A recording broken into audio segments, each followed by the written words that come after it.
Assalamualaikum warahmatullahi wabarakatuh. Nah, tambahkan dalam jalan sufi kita aspek ikhlas. Kalau ini di hampir semua sufi jadi keyword, jadi kunci. Ikhlas kalau menurut Kiai Soleh ada 3 jenisnya.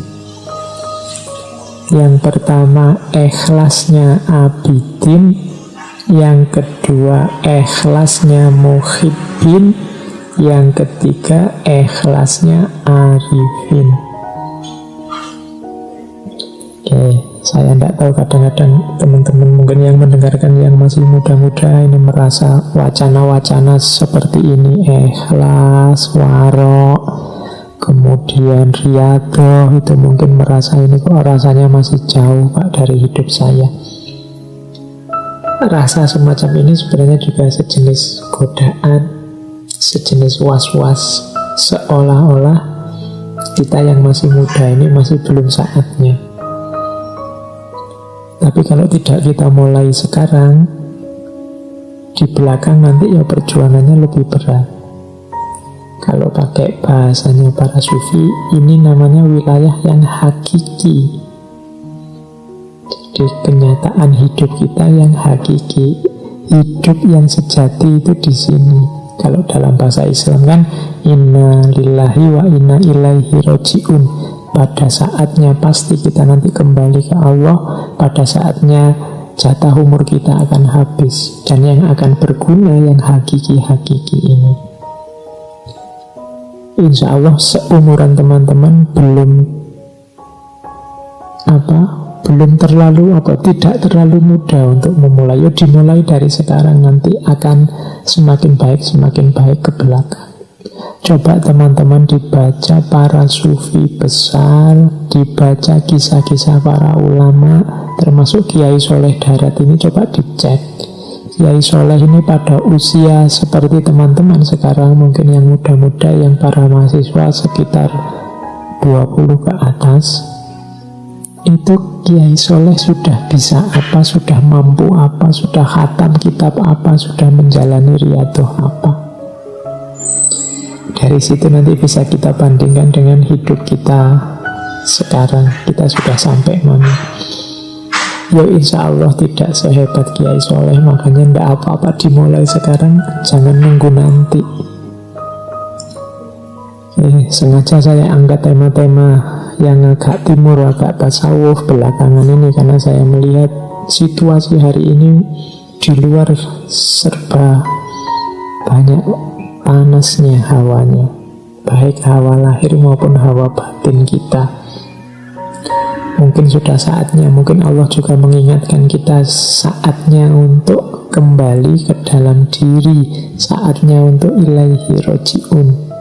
Bahkan Allah memberi isyarat yang sangat dahsyat dengan virus corona ini yang membuat kita mau tidak mau melakukan uzlah di rumah kita masing-masing. Ini bagi saya isyarat yang luar biasa dari Allah. Ayo segera membereskan diri kita.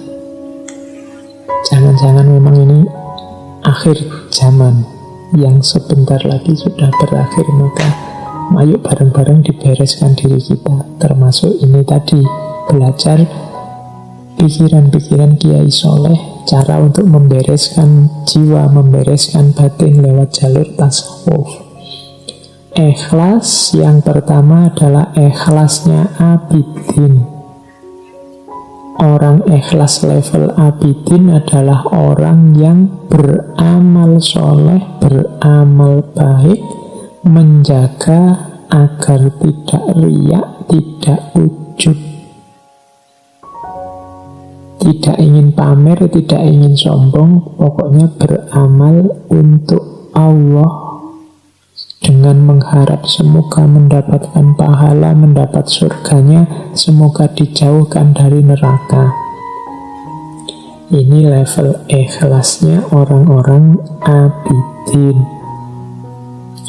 Naik satu level ikhlasnya orang-orang muhibbin.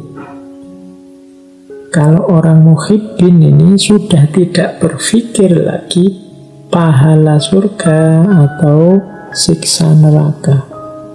Muhibbin ini orang-orang yang sudah jatuh cinta sama Allah, beramal hanya untuk tujuan memuliakan Allah saja. Orang yang jatuh cinta kalau beramal biasanya amalnya tanpa pamrih, hanya untuk yang dia cintai saja.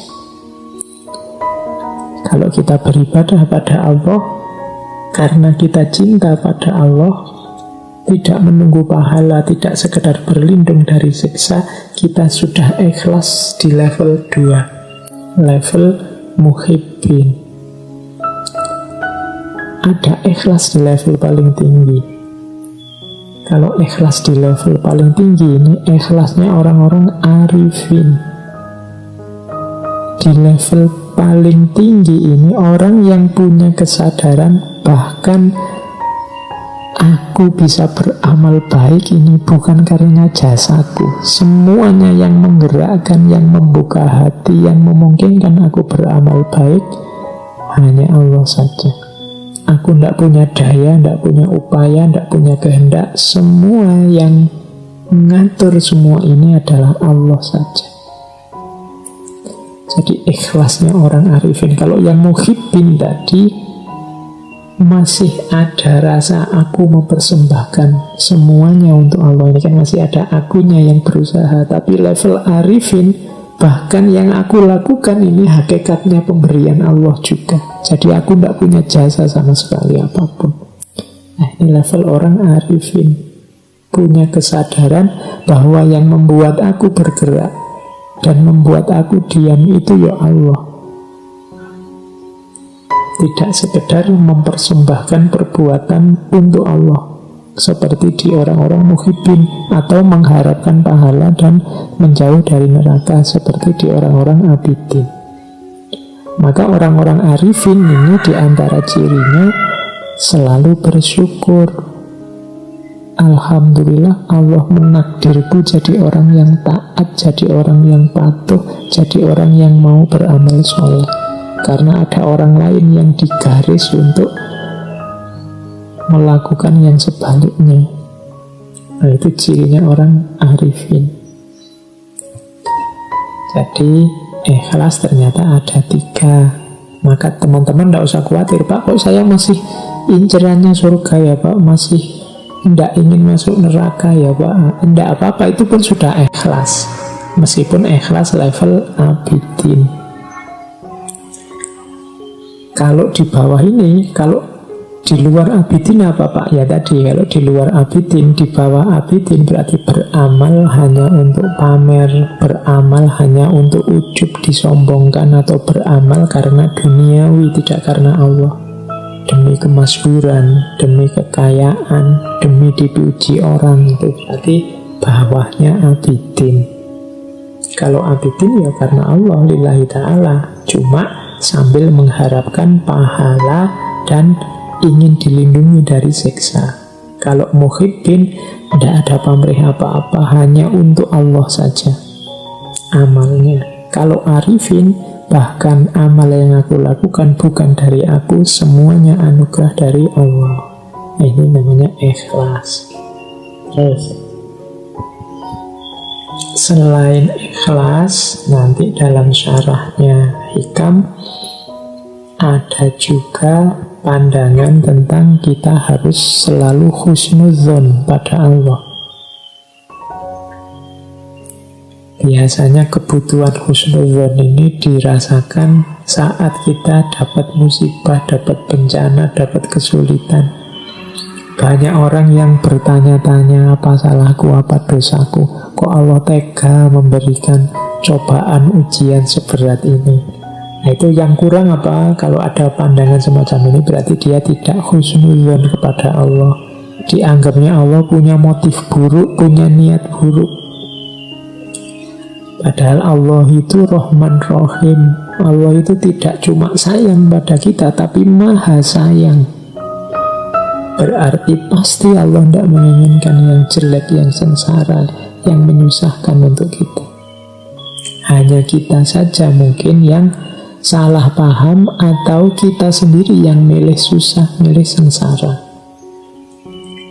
Nah, husnudzon kepada Allah menurut Kiai Soleh ada 2 level. Ada level awam, ada level khawas.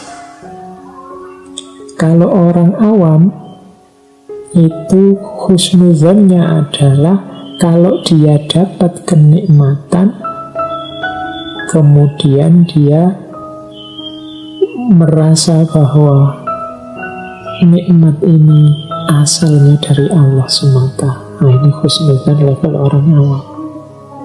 Allah lah yang mewujudkan, Allah lah yang memberikan semua kenikmatan ini. Makanya cirinya, buahnya husnudzon di level awam itu syukur dan mengharap rahmatnya Allah. Jadi orang awam berhusnudzon pada nikmat yang diberikan oleh Allah. Nah, ada yang lebih tinggi, yaitu husnudzonnya orang khawas, orang-orang khos, yaitu yang melihat pokoknya Allah ini maha sayang, maha cinta kepada hambanya. Meskipun yang kita rasakan ini sengsara, yang kita rasakan ini kesulitan hidup, yang kita rasakan ini ketidaknyamanan hidup, orang yang husnudzon di level khos ini menganggap bahwa semuanya merupakan kebaikan Allah kepada kita. Allah sebenarnya menginginkan yang baik dan yang terbaik untuk kita, hanya saja kita tidak paham. Hanya saja kita mungkin belum bisa membaca. Ada corona, ada macam-macam bencana, ada pertikaian, perselisihan di banyak tempat. Tapi orang-orang yang husnudzon pada Allah, ini pasti skenario-nya Allah untuk tujuan yang baik, untuk hasil yang baik. Hanya saja kita manusianya belum paham. Insya Allah nanti buahnya baik. Nah, kalau yang level 2 ini orang khos. Kalau orang awam biasanya lebih mudah husnudzon pada yang wujudnya nikmat-nikmat.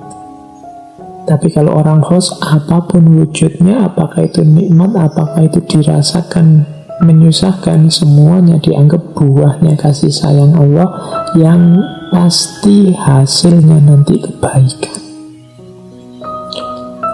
Kalau tadi yang orang awam melahirkan syukur nikmat, kalau yang husnudzonnya orang khos melahirkan rasa cinta, rasa percaya, rasa tawakal kepada Allah.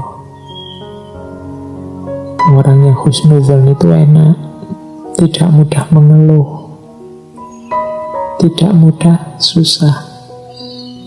Ada orang maki-maki dia, kalau dibaca husnudzon itu orang ini ternyata perhatian padaku, ternyata dia juga sayang padaku, makanya dia sebut kesalahan-kesalahanku sehingga semoga besok aku bisa memperbaiki. Ini perspektif husnudzon.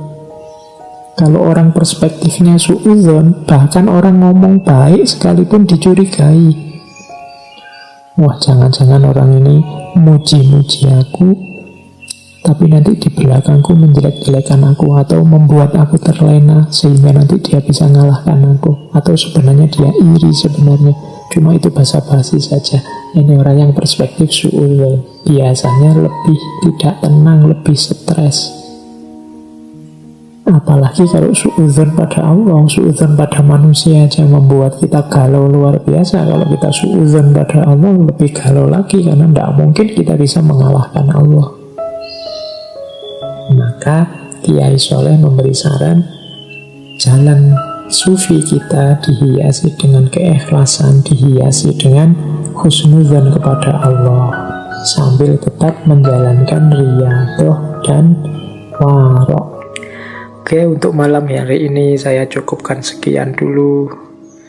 Mohon maaf kalau ada yang kurang berkenan, mungkin 1-2 kekurangan apa, mohon dimaklumi. Kalau ada kekhilafan, kealpaan yang teman-teman ngerti benernya seperti apa, ya silahkan disampaikan.